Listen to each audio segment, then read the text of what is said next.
அல்லேலூயா. ஸ்தோத்திரம். கர்த்தருடைய பரிசுத்தமுள்ள நாமம் மகிமைப்படுவதாக. ஆண்டவரும் அருமை இரட்சகருமாகிய இயேசு கிறிஸ்துவின் இனிதான நாமத்தினாலே தேவனுடைய பாதத்திலே கடந்து வந்திருக்கிற அனைவரையும் அன்போடு கூட வாழ்த்துகிறேன். கர்த்தர் உங்களை நிறைவாய் ஆசீர்வதிப்பாராக. ஸ்தோத்திரம். இந்த நாளிலும் செய்திக்காக தெரிந்து கொண்ட வேத வசனம் செப்பனியாவின் புஸ்தகம் 3வது அதிகாரம் அதனுடைய 20வது வேத வசனத்தினுடைய பிந்தின பாகத்தை நான் வாசிக்கிறேன். செப்பனியாவின் புஸ்தகம் 3வது அதிகாரம் 20வது வேத வசனத்தின் பிந்தின பாகம். உங்கள் கண் காண நான் உங்கள் சிறையிருப்பை திருப்பும் போது பூமியில் உள்ள சகல ஜனங்களுக்குள்ளும் நான் உங்களை கீர்த்தியும் புகழ்ச்சியுமாக வைப்பேன் என்று கர்த்தர் சொல்லுகிறார் என்று சொல்லி இந்த வேத வசனத்துல நான் வாசிக்கிறோம். கர்த்தருக்கு ஸ்தோத்திரம். உங்கள் கண்கள் காண உங்கள் சிறையிருப்பை நான் திருப்புவேன். உங்கள் சிறையிருப்பை நான் திருப்புகிற நேரத்துல இந்த பூமியில நீங்க அது வரைக்கும் இந்த சிறையிருப்புல எவ்வளவு பாடுகள், எவ்வளவு நிந்தைகள், எவ்வளவு கஷ்டங்கள், எவ்வளவு துன்பங்கள், எவ்வளவு பெருமூச்சுகள், எவ்வளவு கண்ணீர்கள் நீங்கள் வடித்து நீங்க வேதனை அனுபவித்தீர்களோ அதற்கு தக்கபடி இந்த பூமியில உங்களை நான் கீர்த்தியும் புகழ்ச்சியுமாக வைப்பேன்னு சொல்கிறார். அல்லேலூயா, அல்லேலூயா. கர்த்தருக்கு ஸ்தோத்திரம். அவருடைய சனத்தை பல நேரங்களில கர்த்தரே சில வேளைகளில் சிறையிருப்புக்கு ஆண்டவர் ஒப்பு கொடுக்கிறார். அதனுடைய வாழ்க்கையை கீழே கொண்டு போவதற்காக அல்ல, அவருடைய வாழ்க்கையை அழிப்பதற்காக அல்ல, அவருடைய வாழ்க்கையை முன்னிலும் அதிகமாக கீர்த்தியா மாற்றணும், புகழ்ச்சியா மாற்றணும் என்று சொல்லிதான் தேவனாகிய கர்த்தர் என்ன செய்கிறார், தேவனுடைய பிள்ளைகளை பல நேரங்களில அவர் சிறையிருப்புக்குள்ளால் என்ன செய்கிறார், அவர் கொண்டு போகிறார். அவ்விதமாய் இந்த வேத புஸ்தகத்துல சில பரிசுத்தவான்களுடைய வாழ்க்கையெல்லாம் கர்த்தர் என்ன செய்திருக்கிறார், சிறையிருப்புக்குள்ளால கர்த்தர் கொண்டு போய் இருக்கிறார். அதன் பிற்பாடு அவருடைய வாழ்க்கையை கர்த்தர் கீர்த்தியும் புகழ்ச்சியுமாக தேவன் மாற்றி இருக்கிறார். யார் யாருடைய வாழ்க்கையெல்லாம் அந்த சிறையிருப்புக்குள்ளால போகப்பட்டது, அதிலிருந்து விடுதலையாக்கி கர்த்தர் என்ன செய்தார், அந்த விடுதலைக்காக அவர்களுடைய வாழ்க்கையில கர்த்தர் எதை கண்டார் என்பதை குறித்து தான் இந்த நாளில நாம் தியானிக்க போகிறோம். ஆதியாகம புஸ்தகம் அதனுடைய 41வது அதிகாரம் 14வது வசனத்துல நாம் வாசித்து பார்த்தால் யோசேப்பை குறித்து அங்க சொல்லப்பட்டு இருக்கிறது. அப்பொழுது பார்வோன் யோசேப்பை அழைப்பித்தான். அவனை தீவிரமாய் காவல் கிடங்கிலிருந்து கொண்டு வந்தார்கள். அவன் சவரகம் பண்ணிக்கொண்டு வேறு வஸ்திரம் தரித்து பார்வோன் இடத்தில் வந்தான் என்று சொல்லி எழுதியிருக்கிறார். கர்த்தருக்கு ஸ்தோத்திரம். அந்த ஸ்தோத்திரம். யோசேப்பை தேவனாகிய கர்த்தர் அவர் சிறையிருப்பிலிருந்து விடுதலையாக்கினதை நாம் பார்க்கிறோம். கர்த்தருக்கு ஸ்தோத்திரம். கர்த்தரே அந்த பாதையின் வழியாக யோசேப்பை தேவன் நடத்தினார் என்று சொல்லி வேதத்துல வாசிக்கிறார். அவர் சொன்ன வசனம் நிறைவேறுகிறது வரைக்கும், அவருடைய ஸ்தோத்திர வார்த்தை நிறைவேறுறது வரைக்கும் அந்த வசனம் அவனை புறமிட்டது என்று சொல்லி வேதமே தெளிவாக சொல்லுகிறது. அப்ப யோசேப்பினுடைய வாழ்க்கை, அவன் சிறு பிராயத்திலிருந்து ஒரு தெய்வ பக்தி உள்ள ஒரு வாழ்க்கை, பரிசுத்தமான ஒரு வாழ்க்கை, அக்கிரமத்திற்கு பாவத்திற்கு விலகிற ஒரு வாழ்க்கை அவனிடத்தில் காணப்பட்டது. தேவனுக்கு அது பிரியமாக காணப்பட்டது. ஆகையினால கர்த்தர் பார்த்தார், யாக்கோபுடைய 12 பிள்ளைகளிலும் இந்த யோசேப்பு தெய்வ பக்தியாக கர்த்தரை தேடுகிறதுனால அவனுடைய வாழ்க்கையை நான் உயர்த்தணும், அவனுடைய வாழ்க்கையை நான் கீர்த்தியும் புகழ்ச்சியுமாக நான் மாற்றணும்னு சொல்லி கர்த்தர் முன் குறித்து விட்டார். ஆகையினாலதான் கர்த்தர் அவருக்கு அதை குறித்ததான சொப்பனத்தை கூட கர்த்தர் என்ன செய்தார், கர்த்தர் கொடுத்தார். அவ்விதமாய் கர்த்தர் முன் குறித்ததுனால கர்த்தரே என்ன செய்தார், ஸ்தோத்திரம், சகோதரர்கள் வெறுக்கும்படியாய் பகைக்கும்படியாய் செய்தார். சகோதரர்கள் குழியில போடும்படியாய் கர்த்தர் ஒப்பு கொடுத்தார். சகோதரர்கள் மீதியானுடைய கரத்தில் அவனை 20 வெள்ளி காசுக்கு விற்று போடுவதற்கு கர்த்தர் அவனை ஒப்பு கொடுத்தார். ஸ்தோத்திரம். அவன் போத்திபார் வீட்டுல வருவதெல்லாம் ஆண்டுடைய சித்தம்தான். போத்திபாருக்கு வீட்டுல வந்து ஒரு அடிமை வேலை செய்வது ஆண்டுடைய சித்தம். கர்த்தர் ஒப்பு கொடுத்தார். அங்கே அவன் செய்யாத குற்றத்திற்காக, அவன் குற்றம் செய்ததாக அவன் தண்டனையை சிறைச்சாலையில போடுவித்து, சிறைச்சாலையில கொடிய வேதனையை அவன் அனுபவித்து கால்ல விலங்கு போட்டு அவனை ஒடுக்குகிறதற்கும் தேவனாகிய கர்த்தரே அபிதமாய் கர்த்தர் அவனை ஒப்பு கொடுத்தார். கர்த்தருக்கு ஸ்தோத்திரம். பாருங்க, ஏற்ற வேளை வந்தது. கர்த்தருடைய வேளை. அவருடைய வசனம் எல்லாம் அவனை புடமிட்டு பார்த்து அவனை சீர்படுத்தின வேளையில எல்லாவற்றிலும் பரவாயில்லை. இப்ப யோசேப்பு எல்லாவற்றிலும் அவன் சரியாக இருக்கிறான், உண்மையா இருக்கிறான், பரிசுத்தமா இருக்கிறான், பக்தியா இருக்கிறான் என்பதை அறிந்த வேளையில கர்த்தர் என்ன செய்தார்? நாம் வாசிக்கிறோம், பார்வோன் எகிப்து தேசத்திற்கு ராஜா. அவனை அந்த சிறைச்சாலையின் கிடங்கிலிருந்து அவனை அழைத்து அவனை என்ன செய்தான்னா, எகிப்து தேசம் முழுமைக்கும் அவனை அதிகாரியாக உயர்த்தினான். பாருங்க, சிங்காசனத்துல மட்டும்தான் பார்வோன் இருக்கிறான். மீதமுள்ள அந்த தேசம் முழுவதையுமே ஆளுகை செய்கிறது அந்த யோசேப்பாய் காணப்படுகிறான். அந்த அளவுக்கு யோசேப்பை உயர்த்தி அவனுடைய பெயரை கீர்த்தியும் புகழ்ச்சியுமாக தேவனாயை கர்த்தர் மாற்றினார். எவ்வளவு ஸ்தோத்திரம்! சகோதரர்களால வெறுக்கப்பட்ட வேளையில, குழியில போட்ட வேளையில, பகைத்த வேளையில, விற்ற வேளையில, அடிமையாக வேலை செய்த வேளையில, செய்யாத குற்றத்தை செய்ததாக சிறைச்சாலையில தண்டனை அனுபவித்த வேளையில, எவ்வளவு பாடுகள், துன்பங்கள், கஷ்டங்கள், தன்னுடைய வாழ்க்கையில அவமானங்கள், நிந்தைகள், ஸ்தோத்திரம், பெருமூச்சுகள், கண்ணீர்களை தன்னுடைய வாழ்க்கையில அனுபவித்தானோ, அதை விட மேலாக கர்த்தர் அந்த தேசத்தில் அவனை உயர்த்தி கீர்த்தியும் புகழ்ச்சியுமாக கர்த்தர் மாற்றினார். அந்த தேவன் இன்றைக்கு அவர் ஜீவனோடு தான் இருக்கிறார். நம்முடைய வாழ்க்கை விதமாக அவர் உயர்த்துவதற்கு, கீர்த்தியும் புகழ்ச்சியுமாய் மாற்றுவதற்கு அவர் போதுமானவராய் இருக்கிறார். ஸ்தோத்திரம். அப்படிப்பட்ட அந்த சூழ்நிலை யோசிப்ப கர்த்தர் அவன் வாழ்க்கையில எதை கண்டு கர்த்தர் அவனை உயர்த்தினார், அவனை மேன்மைப்படுத்தினார். ஒரே வசனத்துல அநேக காரியங்கள் இருக்கிறது. ஆனால் ஒரு வார்த்தையை நான் சொல்லுகிறேன். ஆதியாம் புஸ்தகம் அதனுடைய 39வது அதிகாரம் அதனுடைய 21வது வசனத்தின் முந்தின பாகமும் 23வது வசனத்தின் முந்தின பாகத்தை நான் வாசித்தால், கர்த்தரோ யோசேப்போடே இருந்து என்று சொல்லி வாசிக்கிறோம். 23வது வசனத்திலும் கர்த்தர் அவனோடு கூட இருந்தபடியினாலும் என்று சொல்லி எழுதியிருக்கிறது. பாருங்க, ஸ்தோத்திரம். சின்ன வயசுல தன்னுடைய வாழ்க்கையில அவன் கர்த்தரை ஏற்றுக்கொண்டான். அவருக்கு பயபக்தி உள்ளவனாய் மாறினான். அவரை தேடுகிறவனாய் அவன் காணப்பட்டான். பாருங்க, அதன் பிற்பாடு தன்னுடைய 17 வயதிலிருந்து 30 வயது வரைக்கும் தன்னுடைய வாழ்க்கையில அவனுக்கு பாடுகள் தான் காத்திருந்தது, அவமானம் காத்திருந்தது. ஸ்தோத்திரம். முகாந்தரம் இல்லாமல் அவனை பகைக்கிறவர்கள் தான் காத்திருந்தாங்க. அவனை விற்று போடத்தான் செய்தாங்க. குழியில தீ போட்டாங்க. ஸ்தோத்திரம். அடிமையாக காணப்பட்டான். ஸ்தோத்திரம். சிறைச்சாலையில் இருந்தான். ஒவ்வொரு நாளும் யோசேப்பினுடைய வாழ்க்கையில பாடுகளும், கண்ணீரும், துக்கமும், வேதனையும், அழுகையும், அவமானமும், நிந்தை தான் அவனுடைய வாழ்க்கையில காணப்பட்டது. ஆனாலும் பாருங்க, கர்த்தர் அவனை உயர்த்துவதற்கு காரணம், அந்த சூழ்நிலையின் மத்தியிலும் வேதம் சொல்கிற கர்த்தர் அவனோடு கூட இருந்தாராம். அல்லேலூயா. கர்த்தர் அவனோடு கூட இருந்ததுனால அவனை கைவிடாமல் எல்லா இடத்திலிருந்தும் கர்த்தர் அவனை விடுவித்து விடுவித்து விடுவித்து கொண்டு வந்து முடிவில் கர்த்தர் அவனை சிங்காசனம் வரைக்கும் உயர்த்தி கீர்த்தியும் புகழ்ச்சியுமாக மாற்றினார். கர்த்தர் அவனோடு கூட இருக்கணும்னா அவன் ஒண்ணு செய்திருக்கணும். அப்பந்தான் கர்த்தர் அவனோடு கூட இருக்க முடியும். வேதத்துல நான் வாசிக்கும் பொழுது 2 நாளாகம புஸ்தகம் 15வது அதிகாரம் 2வது வசனத்தை வாசித்தால், நீங்கள் கர்த்தரோடு இருந்தால் அவர் உங்களோடு இருப்பார். நீங்கள் அவரை தேடினால் உங்களுக்கு வெளிப்படுவார். அவரை விட்டீர்களாயில் அவரும் உங்களை விட்டு விடுவார் என்று சொல்லி எழுதியிருக்கிறது. அப்ப கர்த்தர் ஒரு தேவ பிள்ளையோடு கூட இருக்கணும்னா, நான் வேதத்துல நான் வாசிக்கிறோம் பாருங்க, அவர்கள் கர்த்தரோடு இருக்க வேண்டும். அவர்கள் கர்த்தரை தேடணும். கர்த்தரோடு கூட இருக்கணும். அப்படி கர்த்தரை தேடி அவரோடு கூட இருந்தாதான் கர்த்தர் என்ன செய்வார்? ஸ்தோத்திரம். அவர்களை கர்த்தர் அவர்களோடு கூட இருந்து கர்த்தர் அவர்களை விடுவிப்பார். பாத்துங்க, என்ன சோதனை வந்த பிற்பாடும் அவன் ஆண்டவரை தேடிட்டே இருந்திருக்கிறான். பாருங்க, பல நேரங்களில் நம்முடைய வாழ்க்கையில சில உபத்திரவங்கள், துன்பம் வந்துட்டுனா, அவமானம் வந்துட்டுனா, நிந்தை வந்துட்டுனா அவ்வளவுதான். ஆண்டவரை தேடுறத அநேக நேரத்துல விட்டுடுவோம். ஜெபம் குறைஞ்சிரும், வேத வாசிப்பு குறைஞ்சிரும். பல நேரங்களில ஸ்தோத்திரம், படுக்கையில போய் அப்படியே கமந்து படுத்துருவோம். ஆராதனை வேண்டாம், ஒண்ணு வேண்டாம்.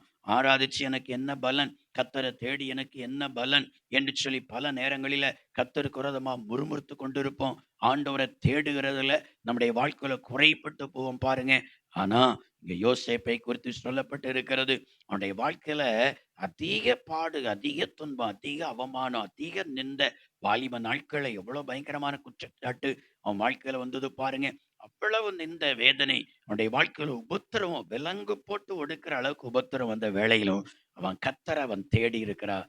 அதன் மத்தியில ஆண்டவரை விடாம ஒவ்வொரு நாளும் காலையிலும் மதியத்திலும் மாலை நேரத்திலும் ஆண்டவரை அவன் தேடுகிறவனாக, பக்தியாய் தேடுகிறவனாக, சிறு பிராயத்துல அவனுடைய வாழ்க்கையில வந்த பக்தியில எவ்வளவேனும் குறையாதவனாக தொடர்ந்து ஆண்டவர் அவன் தேடி அவருடைய சமூகத்தை நாடிக்கொண்டே இருந்தனால்தான் கர்த்தரும் அவனை விட்டு விலகாமல் அவனோடு கூட இருந்தார். அவனோடு கூட இருந்து ஏற்ற வேளை வந்த வேளையில கர்த்தர் அவனை உயர்த்தி, ஸ்தோத்திரம், வேதத்துல நான் வாசிக்கிறோம், கர்த்தர் அவனை எப்படி மாற்றினார்? தேசத்திலே அதிபதியாய் மாற்றி கீர்த்தியும் புகழ்ச்சியுமாய் மாற்றினார். இன்னைக்கும் தேவனுடைய வார்த்தையை கேட்கிற தேவனுடைய பிள்ளைகளே, உங்களுடைய வாழ்க்கையில பாடுகள் வரலாம், துன்பங்கள் வரலாம். நீங்க செய்யாத குற்றத்தை நீங்க செய்ததா உங்க மேல பொய்யான குற்றச்சாட்டுகள் வரலாம், உபத்திரங்கள் வரலாம், ஸ்தோத்திரம், கஷ்டங்கள் வரலாம். அநேகர் உங்களை வெறுக்கலாம், தூஷிக்கலாம். அநேகர் உங்களை பார்த்து பரியாசம் பண்ணலாம். உங்களுடைய வாழ்க்கையில பல தோல்விகள், நஷ்டங்கள் கூட உங்க வாழ்க்கையில வரலாம். ஆனா இதன் மத்தியிலும் உங்க வாழ்க்கையில இயேசுவை மட்டும் நீங்க விடாம, அந்த சூழ்நிலைக்கு மத்தியில இயேசுவை விடாம தேடி பாருங்க, விடாம ஆராதித்து பாருங்க, விடாம நீங்க ஜெபம் பண்ணிக்கொண்டே இருந்து பாருங்க, விடாம ஒவ்வொரு நாளும் ஜெபிக்கிற ஜெபத்தை, ஒவ்வொரு நாளும் வாசிக்கிற வேத வசனத்தை நீங்க வாசித்து வாசித்து ஜெபித்து கர்த்தரை தேடிக்கொண்டே இருந்து பாருங்க. கர்த்தர் உங்க கூட இருப்பார். அவர் உங்க கூட இருக்கிறதுனால உங்களை கைவிட மாட்டார். ஏற்ற வேளையில கர்த்தர் என்ன செய்வார்? உங்களை கர்த்தர் ஆசீர்வதித்து உயர்த்தி கீர்த்தியும் புகழ்ச்சியுமாக கர்த்தர் உங்களை மாற்றுவார். இரண்டாவதாக, இன்னொரு தெய்வ மனுஷனும் தன்னுடைய வாழ்க்கையில அவர் சிறையிருப்பில இருந்து கர்த்தர் விடுதலையாக்கி அவரை கொண்டு கர்த்தர் மகிமையான காரியங்களை செய்ததை வேதத்திலே நாம் வாசிக்கிறோம். அப்போஸ்தலர் நடபடிகளின் புஸ்தகம் அதனுடைய 12வது அதிகாரம். அப்போஸ்தலர் நடபடிகளின் புஸ்தகம் 12வது அதிகாரம் அதனுடைய 11வது வேத வசனத்தை நாம் வாசித்து பார்த்தார். அப்போஸ்தலர் 12 அதனுடைய 11 நாம் வாசித்து பார்க்கும் பொழுது, பேதுருவுக்கு தெளிவு வந்தபோது ஏரோதின் கைக்கும் யூத ஜனங்களின் எண்ணங்களுக்கும் என்னை விடுதலையாக்கும்படிக்கு கர்த்தர் தம்முடைய தூதனை அனுப்பினார் என்று நான் இப்பொழுது மெய்யாய் அறிந்திருக்கிறேன் என்றான் என்று சொல்லி எழுதியிருக்கிறார். இங்க நான் வேதத்துல நான் வாசித்தா, ஸ்தோத்திரம், பாருங்க, அப்போஸ்தலன் ஆகிய சீமோன் பேதுருவை என்ன செய்து விட்டான்? அன்றைக்கு ஏரோது பிடிச்சு என்ன செய்யிட்டான்னா அவனை சிறைச்சாலையில் அடைச்சிட்டான். ஏன் அடைச்சான்னா, அதற்கு முன்னே ஸ்தோத்திரம், யாக்கோபை பிடித்து அவன் என்ன செய்தான்னா, அவன் யூதர்களை பிரியப்படுத்தணும் அப்படி என்று சொல்லி அவனை பட்டயத்தினால கொண்டு வந்து என்ன செய்யிட்டான்னா, அவர்களை கண்கள் காண பட்டயத்தினால கொன்று போட்டான். இது யூதர்களுக்கு ரொம்ப பிரியமா இருந்ததாம். பரவாயில்ல, ஏரோது நம்மை நேசிக்கிறார், யூதர்களை நேசிக்கிறார் என்று சொல்லி யூதர்களுக்கு மத்தியில அது அவனுக்கு ஒரு நல்ல பெயர் புகழாக காணப்பட்டதாம். இதை அவன் அறிந்த வேளையில இன்னும் தனக்கு பேர் வரணும், புகழ் வரணும், யூதர்கள் இன்னும் தன்னை நம்பணும், நேசிக்கணும், இன்னும் தன்னை பெருமையா சொல்லணும்னு சொல்லி அடுத்து என்ன செய்யிட்டான்னா, இயேசு கிறிஸ்துவனுடைய சீடர்களில் ஒருவராய் காணப்படுகிற இந்த சீமோன் பேதுருவன் பிடிச்சு என்ன செய்யிட்டான்னா, அவன் சிறைச்சாலையில அவன் கொண்டு வந்து அடைச்சிட்டான். எதுக்காக? மறுநாள்ல இந்த பேதுருவை வெளியே கொண்டு வந்து அந்த யூத ஜனங்களுடைய கண்கள் காண இந்த பேதுருவை பட்டயத்தினால என்ன செய்தரணும்? வெட்டி அவனை கொன்று போடணும். அப்ப யூதர்கள் இன்னும் என்ன செய்வாங்க? புகழ்ச்சியா பேசுவாங்க என்று சொல்லி அந்த புகழ்ச்சியை விரும்பித்தான் பேதுருவை கொண்டு வந்து உள்ள அவனுடைய கால்களில அவனுடைய சங்கிலினால விலங்கு போட்டு என்ன செய்தானா உள்ள அவனை அடைச்சி போட்டிருக்கிறான். அடைச்சி போட்ட வேளையில நான் வேதத்துல நான் வாசிக்கும் பொழுது கர்த்தருடைய தூதன் செய்தார். 12வது அதிகாரம் 7வது வசனத்தை வாசித்து பார்த்தால், அப்பொழுது கர்த்தருடைய அங்கே வந்து நின்றான். அறையில வெளிச்சம் பிரகாசித்தது. அவன் பேதுருவை விலாவிலே தட்டி சீக்கிரமாய் எழுந்திரி என்று அவனை எழுப்பினான். உடனே சங்கிலிகள் அவன் கைகளிலிருந்து விழுந்தது என்று சொல்லி எழுதியிருக்கிறார். பாருங்க, ஸ்தோத்திரம். அங்க நான் வாசிக்கிறோம், நடு ராத்திரியில திடீர்னு சொல்லி ஸ்தோத்திரம், கர்த்தருடைய தூதன் பேதுருவை அடைச்சிருக்கிற அந்த சிறைச்சாலையுடைய அறையில வந்து நின்றானாம். சிறைச்சாலையின் அறையில ஸ்தோத்திரம், தூதன் வந்து நின்ற வேளையில அந்த அறை முழுவதும் பிரகாசித்ததாம். அறை முழுவதும் பயங்கர பிரகாசமா இருக்குது. ஆனாலும் பேதுரு நல்லா அசந்து தூங்கிக் கொண்டே இருக்கிறார். ஒரு பகுதியில ஸ்தோத்திர நாளைக்கு என்ன பட்டயத்தினால கொல்ல போகிறாங்க. நம்ம என்ன செய்ய போகிறோம்? ரத்த சாட்சியா மடிய போகிறோம். யாக்கோப கொண்டது போல நம்மளை கொல்ல போகிறாங்க. அந்த துக்கத்துல வேதனையில அவர் அப்படியே என்ன செய்திருக்கிறார்? அப்படியே அவர் அயர்ந்து தூங்கிக் கொண்டிருக்கிறார். ஆனா கர்த்தருடைய தூதன் வந்து ராத்திரியில என்ன செய்தானா, அவனை தட்டி எழுப்பினானாம். விலாவுல தட்டி, நீ சீக்கிரமாக எழும்பி ஸ்தோத்திரம், உன் கால்களில் இருக்கிற காலில் அந்த பாதரட்சியை நீ தொடுத்துக்கொள் என்று சொன்னான். அவ்வளவுதான். அவனுடைய கைகளில கால்களில் இருந்த விலங்குகள் எல்லாம் அப்படியே தானா கலந்து விழுந்தது பாருங்க. கலந்து விழுந்தது. அந்த கர்த்தருடைய சொன்னா, என் பின்னால வா என்று சொன்னா, அந்த தூதனுக்கு பின்னால பேதுரு போக ஆரம்பித்தான். அந்த சிறைச்சாலையுடைய கதவு திறக்க ஆரம்பித்தது. இன்னும் அவன் தாண்டி போகிற நேரத்துல அந்த பிரதான சாலையினுடைய கதவும் கூட அவர்களுக்கு முன்பதாக திறந்தது.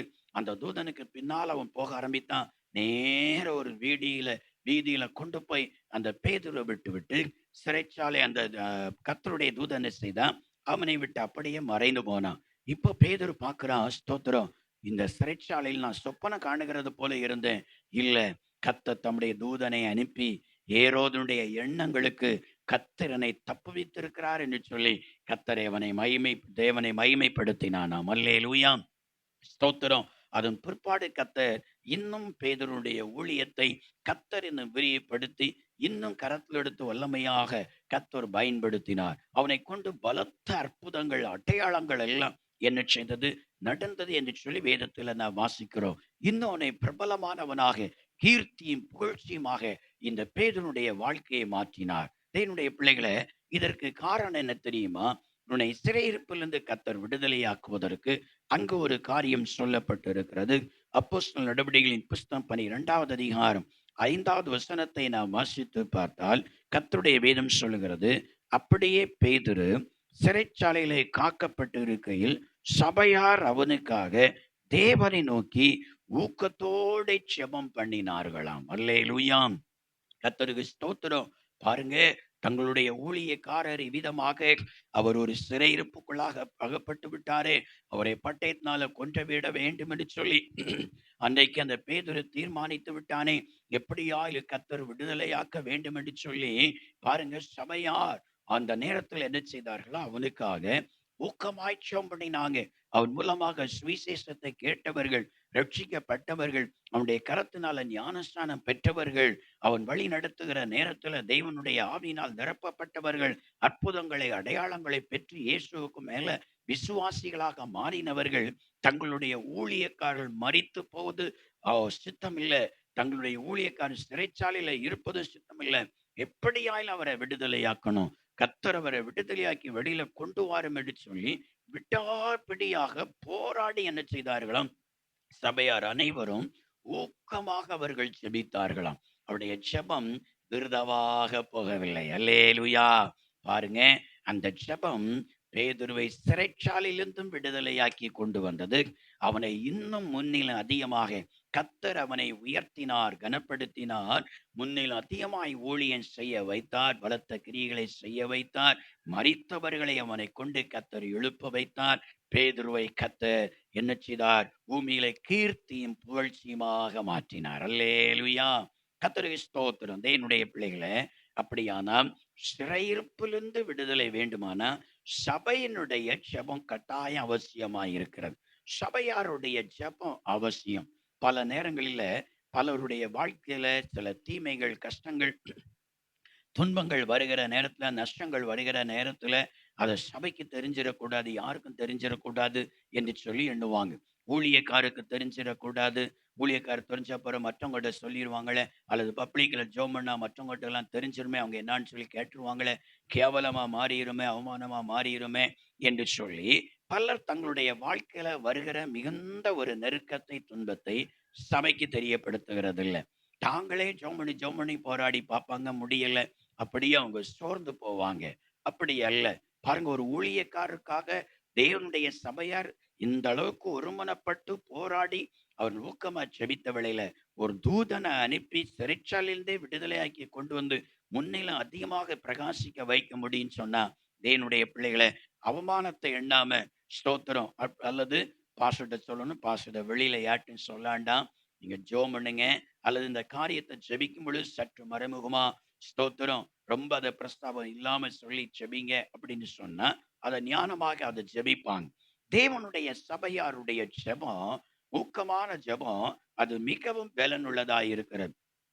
அது எந்த மனுஷனுடைய கட்டுகளை அவிழ்க்க வல்லது, எந்த மனுஷனுடைய விலங்கை முறிக்க வல்லது, எந்த மனுஷனுடைய சிறையிருப்பிலிருந்து விடுதலையாக்கி அந்த மனுஷர்களை உயர்த்துவதற்கு, மேன்மைப்படுத்துவதற்கு சபையாருடைய ஜெபம் அது மிகவும் பலனுள்ளதாய் இருக்கிறது.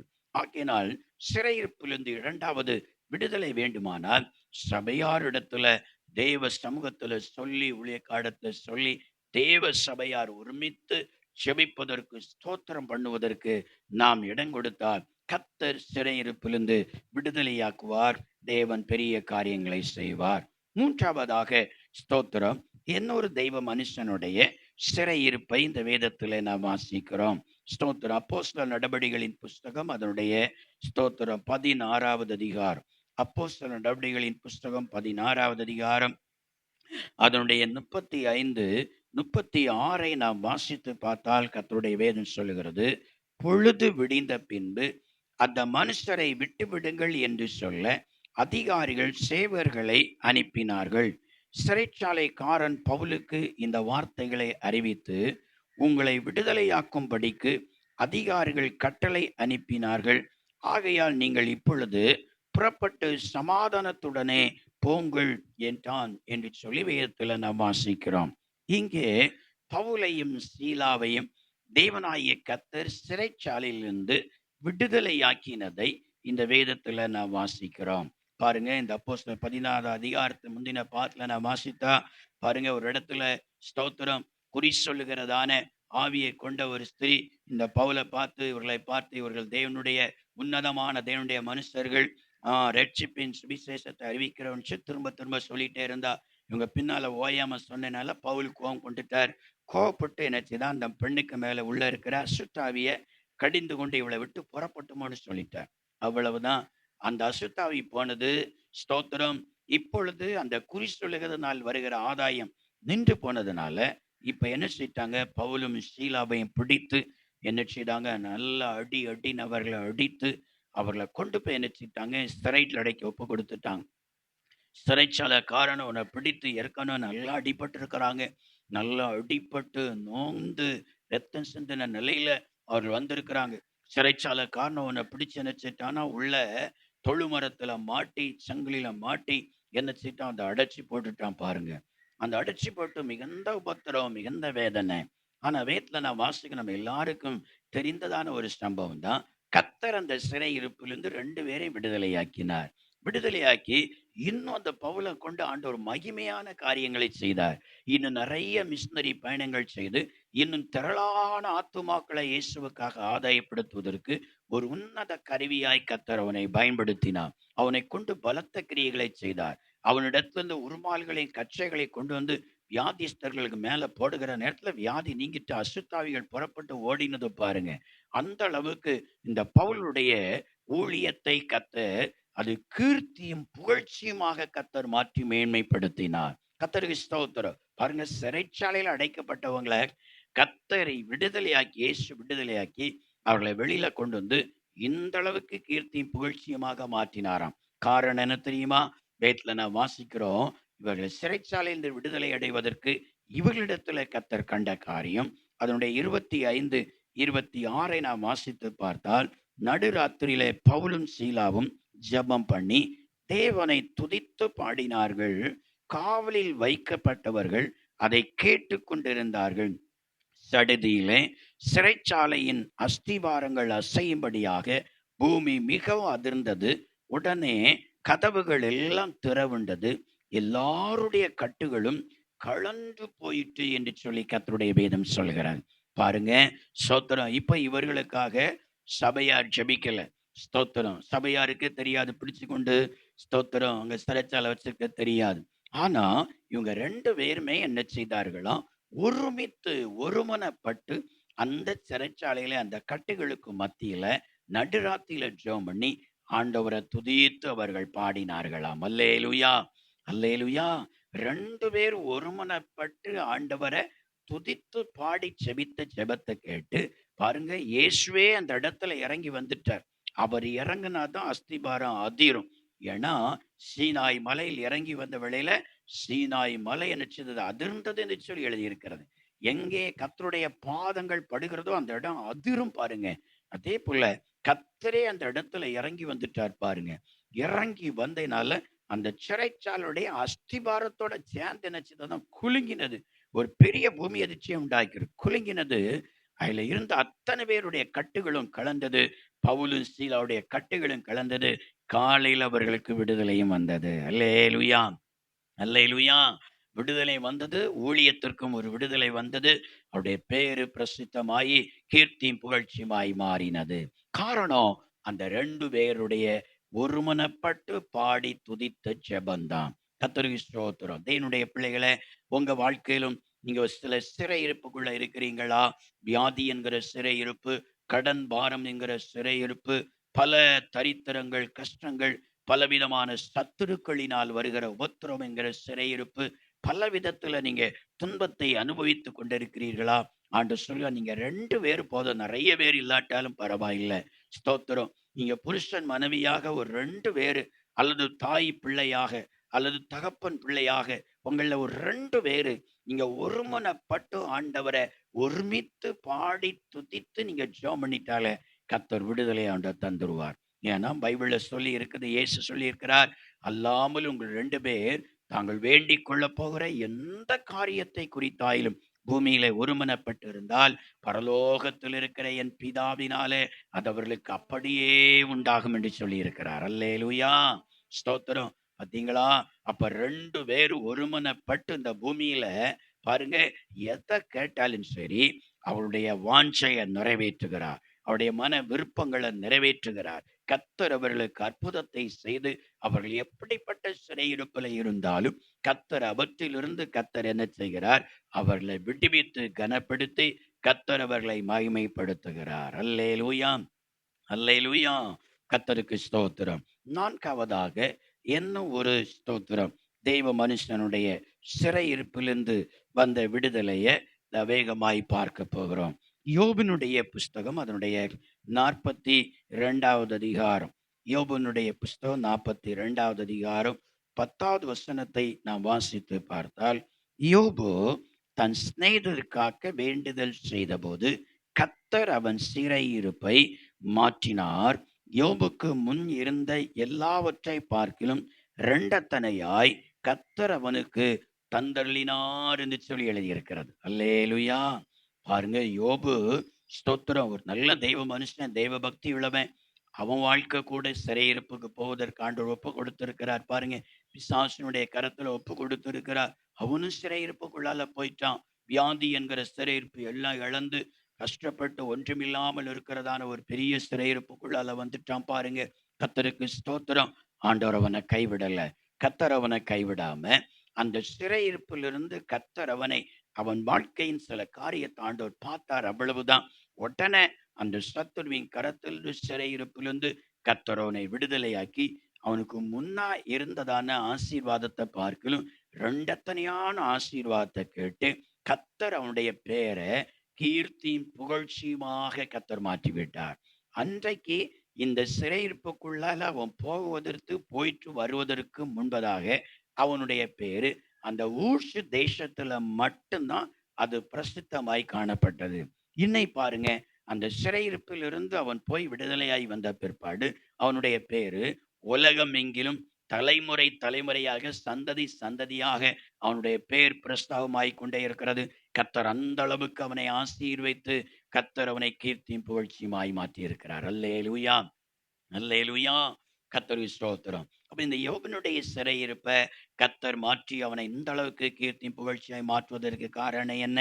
நாம் வாசித்த வசனமே சொல்லுகிறது, யோபு தன் சிநேகிதருக்காக வேண்டுதல் செய்தபோது கர்த்தர் அவன் சிறையிருப்பை மாற்றினார். அல்லேலூயா. பாருங்க, அவனுடைய சிநேகிதர்களுக்காக வேண்டுதல் பண்ணினானாம். அவனுடைய சிநேகிதர்கள் எப்படிப்பட்டவங்க பாருங்க. அவங்க பார்க்க வந்த வேளையில அவனுடைய சிநேகிதர் அவனுக்கு துக்கப்படும்படியாய், சிநேகிதர் பேசுகிற ஒவ்வொரு வார்த்தையும் அவனுடைய நெஞ்ச பிளக்கிறது மாதிரி, ஈட்டி கொண்டு குத்துறது மாதிரி பேசுகிறாங்க. இவனை குற்றப்படுத்தி நீ பாவம் செய்திருப்ப, அக்கிரமம் செய்திருப்ப, நீ ஆண்டவரை தூஷித்திருப்ப, நீ அப்படி நடந்திருப்ப, நீ மனுஷரை மதிக்கல என்று சொல்லி பல வார்த்தைகளை சொல்லி அவன் செய்யாத காரியத்தை ஈட்டிய போல குத்தி குத்தி பேசுறாங்க. இதுதான் சிநேகிதர்கள் பாருங்க. ஆனா அந்த அளவுக்கு ஏற்கனவே நொந்து போய் இருக்கிற அவனை பட்டைய குத்து போல குத்தி குத்தி பேசின அந்த சிநேகிதர்களுக்காக அவன் கர்த்தருடைய சமூகத்துல வேண்டுதல் பண்ணினானாம். அல்லேலூயா. கர்த்தருடைய மனக்கண்களை திறக்கணும், அவர்களை ரட்சிக்கணும், அவருடைய அறியாமையினால் பேசுகிற வார்த்தைகளை மன்னிக்கணும் அப்படின்னு சொல்லி அவர்களுக்காக அவன் வேண்டுதல் பண்ணினானாம் பாருங்க. அப்பொழுது கர்த்தர் யோபனுடைய சிறையிருப்ப கர்த்தர் மாற்றினாராம். இதை பாருங்க. என்னை நம்மில் அநேகர் நமக்கு தீங்கு செய்கிற, நமக்கு விரோதமாய் பேசுகிற, செயல்படுகிறவர்களுக்காக ஆண்டவர்களை மன்னிங்க, அவருடைய மனக்கண்களை திறங்க, அவங்களை ரட்சிங்க, அவர்களை அறியாமையினால் இந்த காரியத்தை செய்கிறாங்க என்று சொல்லுகிறதெல்லாம் என்னை குறைவுதான். அதுக்கு பதிலாக அவர்களுக்கு தீங்கு நடக்காதா, கர்த்தரை அடிக்க மாட்டாரா, ஆண்டவரை ஏன் விட்டு வச்சுக்கிற, சந்தி ஆண்டவரே, விடாதே ஆண்டவரே, உடைய ஆண்டவரே, நொறுக்காண்டவரே, இப்படி செபிக்கிறதுனாலதான் நம்ம சிறை இருப்ப இன்னைக்கு ஆண்டவரால மாற்ற முடியல. அல்லேலூயா. கர்த்தருக்கு ஸ்தோத்திரம். நாம வேண்டுதல் பண்ணுகிறது அவர்களுக்காக. கர்த்தாவே, அவர்கள் அறியாமையினால செயல்படுகிறாங்க, அவர்களை மன்னியும், அவருடைய மனக்கண்களை திறந்தல்லப்பா, அவர்களே ரட்சிங்க, அவர்களே உங்க பிள்ளையாய் மாற்றுங்க என்று சொல்லி நாம் ஜெபிக்கிற இந்த ஜெபம் கர்த்தருக்கு பிரியமான ஜெபம். ஆண்டவர் இதைத்தான் எதிர்பார்க்கிறார். இப்படி நமக்கு தீங்கு செய்கிற, தீங்கு பேசுகிற, அநியாயம் செய்கிற, துன்பப்படுத்துகிற, பட்டை குத்து போல நமக்கு விரோதமாய் பேசுகிற அந்த ஜனங்களுடைய நன்மைக்காக, ரட்சிப்புக்காக நாம் தேவ சமூகத்துல மன்னிப்பு கேட்டு பரிந்து பேசினா நம்ம சிறையிருப்ப இயேசு சீக்கிரத்துல அவர் மாற்றி கர்த்தர் விடுதலையை தருவார். அல்லேலூயா, அல்லேலூயா. கர்த்தருக்கு ஸ்தோத்திரம். பாருங்க, கர்த்தர் நம்முடைய கண்கள் காண நம்முடைய சிறையிருப்பை அவர் திருப்பும் பொழுது கர்த்தர் இந்த பூமியில நம்மை கீர்த்தியும் புகழ்ச்சியுமாக வைப்பேன் என்று சொல்லுகிறார். ஸ்தோத்திரம். யோசேப்பு சிறையிருப்புக்குள் கடந்து வந்தான். கர்த்தர் அவனோடு கூட இருந்தார். அவன் கர்த்தரை தேடினான். கர்த்தர் அவனை சிறையிருப்பிலிருந்து விடுதலையாக்கி இந்த பூமியிலே கீர்த்தியின் புகழ்ச்சியுமாக கர்த்தர் மாற்றினார். பேதுரு சிறையிருப்புக்குள் தன்னுடைய வாழ்க்கையில அவன் கடந்து போனான். ஆனா ஸ்தோத்திர சபையார் அவனுக்காக ஊக்கமாய் ஜெபித்தார்கள். கர்த்தருடைய சிறையிருப்பை நீக்கி இன்னும் கீர்த்தியும் புகழ்ச்சியுமாக ஊழியத்துல பயன்பட செய்தார். பவுலும் சீலாவும் சிறையிருப்புக்குள் போனார்கள். ஆனா அங்க 2 பேர் ஒருமனப்பட்டு ஜெபம் பண்ணி ஆண்டவரை துதித்து பாடினால கர்த்தர் இறங்கி சிறையிருப்பிலிருந்து விடுதலையாக்கி அவர்களையும் பின்னும் ஊழியத்துல கீர்த்தியும் புகழ்ச்சியுமாய் கர்த்தர் மாற்றினார்.